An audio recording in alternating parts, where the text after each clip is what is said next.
Hello friend, स्वागत है आप सभी का देव स्टडी सेंटर पर। आज इस वीडियो में हम लोग सी टेट के पेपर 2 के सोशल साइंस क्वेश्चन को डिस्कस करेंगे। तो अगर आप इस चैनल पर नए हैं तो देव स्टडी सेंटर को सब्सक्राइब करना ना भूलें और लाइक जरूर कीजिए। तो बिना किसी देर के साथ चलिए क्वेश्चन को डिस्कस करते हैं। यहाँ पर आप देख सकते हैं क्वेश्चन नंबर 31 आपका स्क्रीन दिख रहा होगा। बात दिग्दर्शी का प्रयोग क्या मापने के लिए किया जाता है? जो विंड वैन है वो किसके लिए यूज किया जाता है?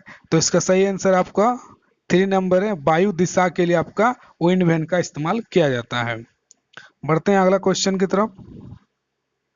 नेक्स्ट क्वेश्चन जो आपका, वायुमंडल की निम्नलिखित में कौन सी परत रेडियो तरंगों के संचरण में मदद करता है? मतलब ट्रांसमिट रेडियो वेव्स को आपका वायुमंडल में किस परत में आपका संचरण मदद करता है? तो इसका जो आपका 32 का करेक्ट आंसर है वो आपका 3 नंबर है, वो आपका बाह्य वायुमंडल 3 नंबर, जो इसको बोलते हैं थर्मोस्फेयर। थर्मोस्फेयर जो है आपका जो है इसको मदद करता है। बढ़ते हैं अगला क्वेश्चन की तरफ। 33 नंबर स्क्रीन आपको दिख रहा होगा। पृथ्वी के विभिन्न परतों के क्रम में आंतरिक से बाहर परत को पहचाने, मतलब अंदर से आपका बाहर के तरफ कौन कौन सा परत आता है? तो इसका आपका 33 का जो करेक्ट आंसर है वो आपका 4 नंबर है। 4 नंबर आप यहाँ पर देख सकते हैं, स्क्रीन पर आपको दिख रहा होगा कि सबसे पहले आंतरिक क्रोड होता है, उसके बाहरी क्रोड होता है, फिर मेंटल होता है, फिर परपट्टी होता है। अगर इंग्लिश में कहें तो इनर कोर पहले अंदर में सबसे पहले रहता है, फिर आउटर कोर बोलते हैं, फिर मेंटल बोलते हैं, फिर क्रस्ट बोलते हैं। आपका लास्ट में क्रस्ट आता है। तो इस तरह से आपका 4 नंबर इसका करेक्ट आंसर है। बढ़ते हैं अगला क्वेश्चन। यहाँ पर ज्योग्राफी का जो आपका एक चित्र दिया हुआ है, 2-3 चित्र दिया हुआ है कि दिए गए आरेख में सूर्य, पृथ्वी और चंद्रमा की स्थिति में क्या दर्शाता है। कि यहाँ पर देख सकते हैं कि आपका सूर्य है, फिर पृथ्वी है आपका, फिर चंद्रमा है। तो इस तरह का जब पोजीशन स्थान होता है तो किस चीज को दर्शाता है? तो इसका 34 का जो करेक्ट आंसर है वो है आपका 4 नंबर। ये जो आपको लघु ज्वार भाटा जो नीप टाइड होता है, तो नीप टाइड को इस तरह का जो पोजीशन बनता है जो आपका नीप टाइड होता है। 4 number is the correct answer. बढ़ते हैं अगला क्वेश्चन की तरफ। पांचवें, जब नदी मैदान में प्रवेश करती है तो ये मुड़ जाती है और बड़े मोड़ बनाकर बहती है, तो इसको क्या कहते हैं? When the rivers enter the plain, it bends, yo bend हो जाती है, फ्लो फॉर्मिंग लार्ज बेंड। तो इसको क्या कहते हैं? तो देखिए, इसको जो आपका कहते हैं 35 का करेक्ट आंसर है वो आपका 3 नंबर है। इसको बिसर्फ या मिंडर कहते हैं, इसको मिंडर कहते हैं। मिंडर जो है आपका टेढ़ा मेढ़ा, मिंडर मतलब होता है आपका टेढ़ा मेढ़ा। तो जब रिवर जो है नदी में जब नदी मैदान में प्रवेश करती है तो आपका इस तरह का टेढ़ा मेढ़ा आपका फ्लो होता है, जिसको मिंडर कहते हैं, और हिंदी में इसको बिसर्प कहते हैं। आपका 3 नंबर। बढ़ते हैं अगला क्वेश्चन। अधिकांश दुर्गम क्षेत्रों में आपदाओं के समय लोगों को बचाने के लिए भोजन, जल, कपड़े, दवाओं को वितरित करने के लिए यातायात कौन सा साधन बेहद उपयोगी होता है? मतलब जब जहाँ पर ट्रांसपोर्ट करना बहुत ही डिफिकल्ट होता है और उस समय भोजन, जल या कपड़ा पहुंचाने के लिए आपका क्या सबसे बेहतर साधन है? तो आपका इसका करेक्ट आंसर है आपका 1 नंबर। आपका वायु मार्ग, एयर मार्ग जो है वो सबसे आसान होता है। जैसे मान लीजिए कोई किसी तरह का हादसा हुआ, बाढ़ आया या जंगल एरिया है, तो इस तरह के ऑपरेशन के लिए आपका प्राय हेलीकॉप्टर का इस्तेमाल किया जाता है। तो आपका वायु मार्ग से सबसे आसान होता है। तो 1 number is the correct answer. बढ़ते हैं अगला क्वेश्चन, आपका स्क्रीन पर दिखता होगा। तो यहाँ पर देख सकते हैं 37 का, भूगोल की वो शाखा जो विशिष्ट मानव जनसंख्या की संरचना विषय से संबंधित है। The branch of geography which deals with composition of particular human population. Geography का वो शाखा जो ह्यूमन पॉपुलेशन पर आपका बताता, डिस्कस करता, उसको क्या कहते हैं? यहाँ पर देख सकते हैं नागरिक भूगोल बोला, अर्बन ज्योग्राफी, फिर बायो ज्योग्राफी कहते हैं। लेकिन इसका करेक्ट आंसर आपका 3 नंबर आपका जो है डेमोग्राफी इसको कहा जाता है। जनसंख्या से रिलेटेड जो भी स्टडी होता है ज्योग्राफी में उसको डेमोग्राफी कहा जाता है, जनसंख्या की कहा जाता है। बढ़ते हैं अगला क्वेश्चन। सूर्य गुजरात में अरुणाचल प्रदेश से लगभग 2 घंटे बाद अस्त होता है। करेक्ट लग रहा है स्टेटमेंट। कारण पूछा है, अरुणाचल प्रदेश गुजरात की तुलना में उच्च अक्षांश पर स्थित है।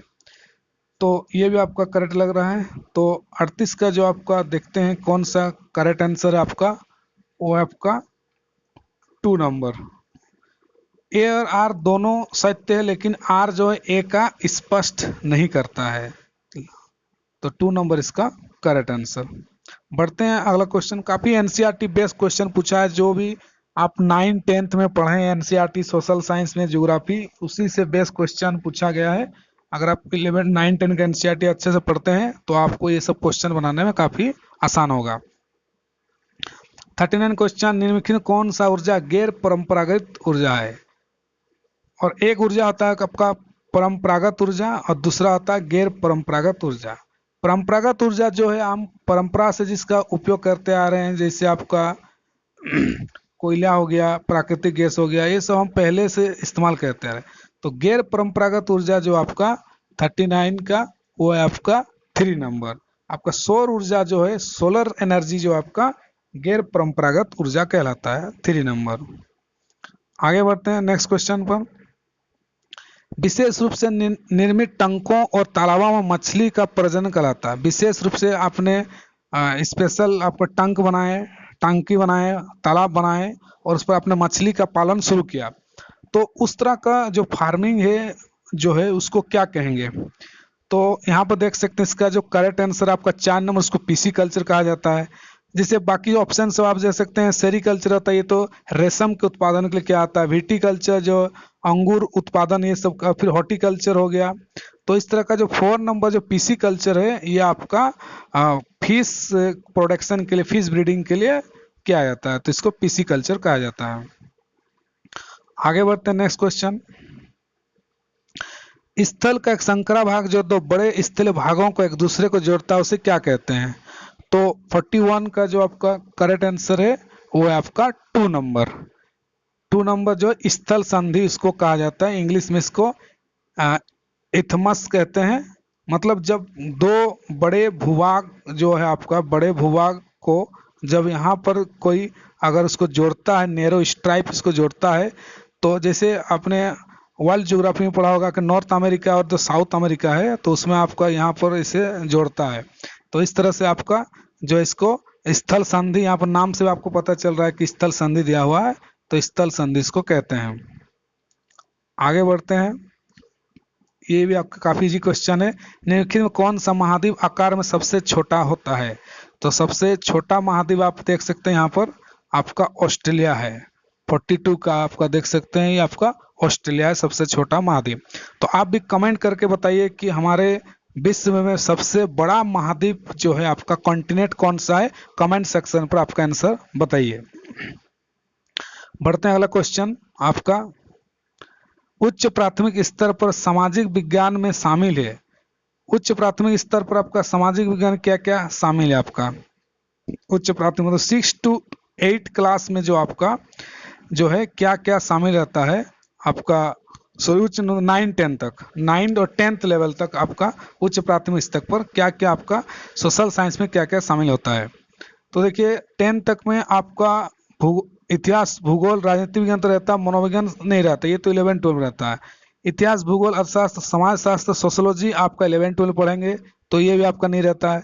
इतिहास, भूगोल, राजनीतिक विज्ञान, अर्थशास्त्र, हाँ आपका अर्थशास्त्र, इकोनॉमिक्स आपका 9 से स्टार्ट हो जाता है। इसी तरह का फिर आपका लास्ट में फिर समाज शास्त्र रहता है।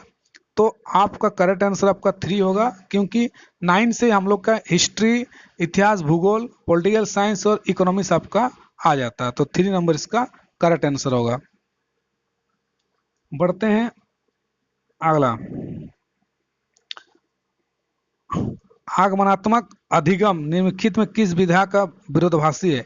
Inductive learning is a contradicting to which one of the following approach? तो सबसे पहले हम लोग इंडक्टिव लर्निंग को समझते हैं। इंडक्टिव लर्निंग मतलब जो होता है वो है आपका जिसमें स्टूडेंट उदाहरण का अवलोकन करके नियमों का खोज करते हैं। मतलब आपने कुछ उदाहरण दिया, कुछ बताया स्टूडेंट को, उसको देखकर छात्र का नियम का खोज करते हैं, उसको बोलते हैं आपका इंडक्टिव लर्निंग। तो इसका जो कॉन्ट्राडिक्टरी विरोधाभास, उसका ऑपोजिट क्या है? तो उसका ऑपोजिट आपका 44 का जो करेक्ट आंसर है आपका 1 नंबर होगा, वो आपका एक्सपोजिटरी टीचिंग होगा 1 नंबर। बढ़ते हैं अगला क्वेश्चन पर 45। आलोचनात्मक सोच धारणाओं के निर्माण तथा विचारों के अनुप्रयोग और विस्तार को बढ़ावा देता है, करेक्ट है आंसर। क्रिटिकल थिंकिंग जो प्रमोट करता है बिल्डिंग ऑफ कंसेप्ट को, एप्लीकेशन को, एक्सपेंस आइडियाज को बढ़ाता है, उपयोगिता को बढ़ाता है, करेक्ट है। ये दूसरों के तर्कों और विश्वासों को समझने और मूल्यों को करने में मदद नहीं करता है, लेकिन तो करता है आपका। तो इस तरह से इसका जो आपका करेक्ट आंसर है 45 का, वो है आपका 1 नंबर। 1 नंबर जो आपका करेक्ट है, ए सत्य है लेकिन बी आपका रॉन्ग है। It does not help in understanding and evaluating argument and beliefs of others, जबकि ये करता है क्रिटिकल थिंकिंग दूसरों को अंडरस्टैंडिंग करने और उनके तर्कों को इवेल्युएट करने में मदद करता है। तो इस तरह का 1 नंबर इसका करेक्ट आंसर होगा। अगला क्वेश्चन है, व्हाट इज एम्पिरिकल एविडेंस? अनुभवजन्य साक्ष्य क्या? अनुभवजन्य साक्ष्य मतलब जब आप खुद से अनुभव से आप डेटा को गदर करें, रियल वर्ल्ड में जाके खुद अपने सेंस का इस्तेमाल कर खुद फील्ड में जाके जब डेटा को इकट्ठा करेंगे तभी उसको एम्पिरिकल एविडेंस कहा जाता है। तो इसका जो आपका करेक्ट आंसर है 46 का, वो है 1 नंबर। यहाँ पर आप देख सकते हैं 1 इंद्रियों के माध्यम से वास्तविक दुनिया में एकत्रित आंकड़े, data gather in the real world through the sense. आपने खुद के सेंस जो है आंख कान नाक का इस्तेमाल करके आप डेटा को गैदर करेंगे फील्ड में जाके, तो 1 नंबर इज द करेक्ट। बढ़ते हैं अगला क्वेश्चन की तरफ 47 नंबर। भौतिक विशेषताओं के मॉडल या प्रतिकृतियों शिक्षण सबसे अधिक उपयुक्त क्या है? The model replicas of physical feature and most suitable for teaching, मतलब क्या इन चीज़ों को उपयोग करके सबसे अच्छा पढ़ा सकते हैं? तो ये जो आपका करेक्ट आंसर आपका 3 नंबर है। ज्योग्राफी जो भूगोल होता है उसको मॉडल या जो फिजिकल भौतिक आकृति जैसे मानचित्र के माध्यम से आपने आपने पर्वत दिखाया, नदी दिखाया, तो आप भूगोल को इस मेथड से अच्छा पढ़ा सकते हैं। बढ़ते हैं अगला 48 नंबर। स्थानीय समाचार पत्र से मौसम की जानकारी का संग्रह किस प्रकार स्रोत है? मतलब आपने लोकल न्यूज़पेपर से आपका वेदर के जो मौसम का जानकारी आपने संग्रह किया, तो ये किस प्रकार स्रोत है? तो ये जो है आपका जो 48 का जो आपका करेक्ट है वो का 2 नंबर होगा, वो आपका द्वितीय आपका सेकेंडरी होगा, क्योंकि आपने जो है न्यूज़पेपर के माध्यम से आपने ये संग्रह किया, तो इसलिए आपका 2 नंबर है। और प्राइमरी जो होता है वो आप जब खुद आप फील्ड में जाके आप डेटा को इकट्ठा करते हैं, खुद रिसर्च करते हैं, उसको उसको प्राइमरी डेटा कहते हैं। आज जब आप किसी दूसरे के पेपर या न्यूज़पेपर या किताब से या अलग जगह से लेते हैं उसको द्वितीयक, उसको सेकेंडरी कहते हैं। बढ़ते हैं अगला क्वेश्चन 49। सीखने की अक्षमता वाले विद्यार्थी किस प्रकार कक्षा में अन्य छात्रों के साथ सीखते हैं? मतलब कि कोई छात्र जो है आपका डिसेबल है सीखने में, तो वो किस प्रकार के कक्षा में अन्य छात्रों से सीखते हैं? In which type of classroom the student with learning disability learn alongside other student. तो जो डिसेबिलिटी बच्चे हैं वे तो वो किस तरह के क्लासरूम में बैठते हैं और बाकी स्टूडेंट के साथ और वे सीखते हैं? तो 49 का जो आपका करेक्ट आंसर है वो है 3 नंबर। इसको आपका इंक्लूसिव एजुकेशन जो है आपका इंक्लूसिव समावेशी शिक्षा इसको कहा जाता है, जहाँ पर नॉर्मल बच्चे के साथ साथ कोई डिसेबल बच्चा भी अगर वहाँ साथ में पढ़ता है सीखता है तो उसको इंक्लूसिव एजुकेशन उसको कहा जाता है। 3 number is the correct answer. बढ़ते हैं अगला क्वेश्चन 50 नंबर क्वेश्चन पर पहुंच चुके हैं हम लोग। यहाँ पर एक स्टेटमेंट दिया गया है कि सभी बच्चे विकास के समान अनुक्रम में गुजरते हैं लेकिन विभिन्न दरों में, विभिन्न रेट में। इसलिए शिक्षक को पूरी तरह से कक्षा के लिए नहीं बल्कि व्यक्तिगत इंडिविजुअल बच्चों के छोटे छोटे समूहों के लिए गतिविधियों की योजना बनानी चाहिए। ये कथन किसका है? तो ये कथन जो आपका जीन पियाजे का एक कथन है कि बच्चों को जो है व्यक्तिगत बच्चों को थोड़ा ध्यान देना चाहिए उनके डेवलपमेंट में। ये कथन जो आपका जीन पियाजे का है। बढ़ते हैं अगला 51।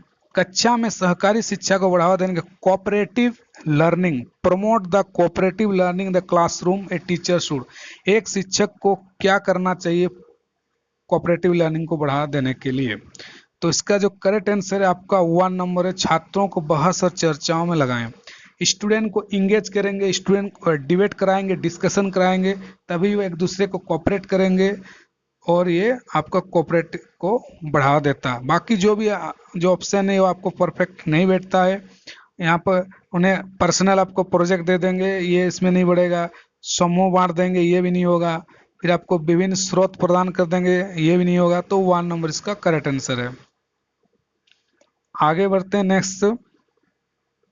एक आत्म निर्देशित आत्म अनुसूचित सोच जो एक उचित तरीके से गुणवत्ता उच्च स्तर पर तर्क करने का प्रयास करता है। जो तर्क करने पर प्रयास करता है और आपका उचित गुणवत्ता के उच्च स्तर पर आपको हाई लेवल थिंकिंग लॉजिक आप में डेवलप होता है, वो सिर्फ और सिर्फ आपका क्रिटिकल थिंकिंग में ही ये आता है। तो 1 नंबर इसका करेक्ट आंसर है।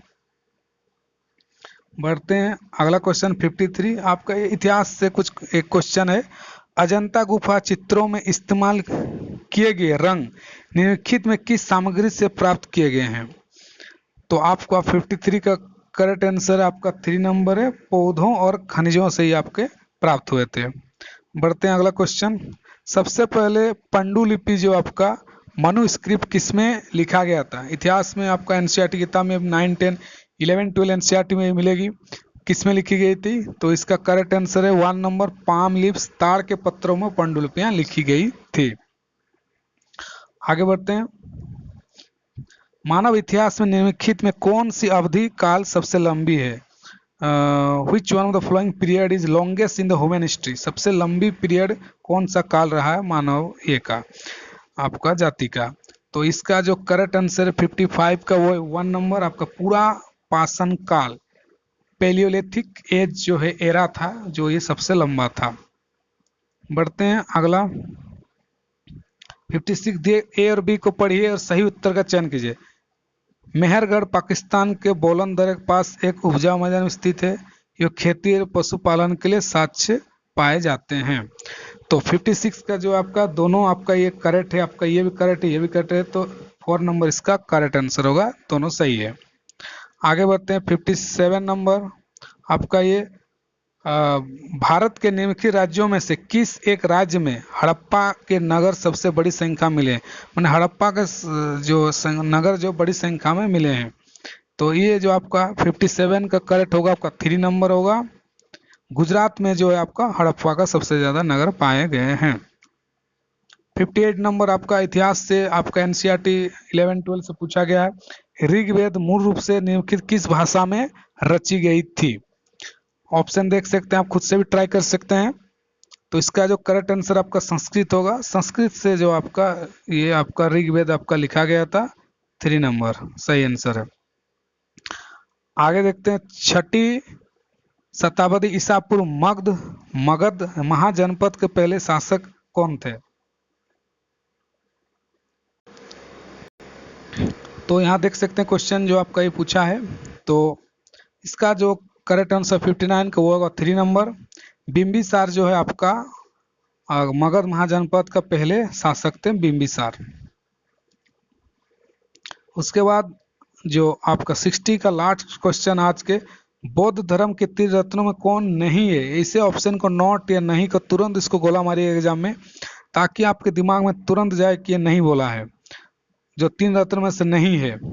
तो आपका करेक्ट आंसर आपका 3 नंबर होगा। अहिंसा जो है आपका 3 रत्न में नहीं है। बाकी जो ऑप्शन है बौद्ध है, संघ है, सारा ऑप्शन है। तो इस तरह से हम लोगों ने 60 क्वेश्चन को डिस्कस कर लिया है। साथ ही में आप मेरे टेलीग्राम चैनल देव स्टडी सेंटर पर ज्वाइन कर सकते हो। वहाँ पर कई सारे नोट्स को मैंने शेयर किया है। सीडीपी का नोट हो, साइंस का नोट हो, हिंदी पेडागोजी का नोट हो, वहाँ शेयर किया। वहाँ पर जाकर आप प्रिंट करके पढ़ सकते हैं और आप सी टेट को फर्स्ट अटेम्प्ट में पास कर सकते हैं। और लास्ट में सब्सक्राइब और लाइक करना ना भूलें। मिलते हैं किसी और वीडियो के साथ। Thank you so much.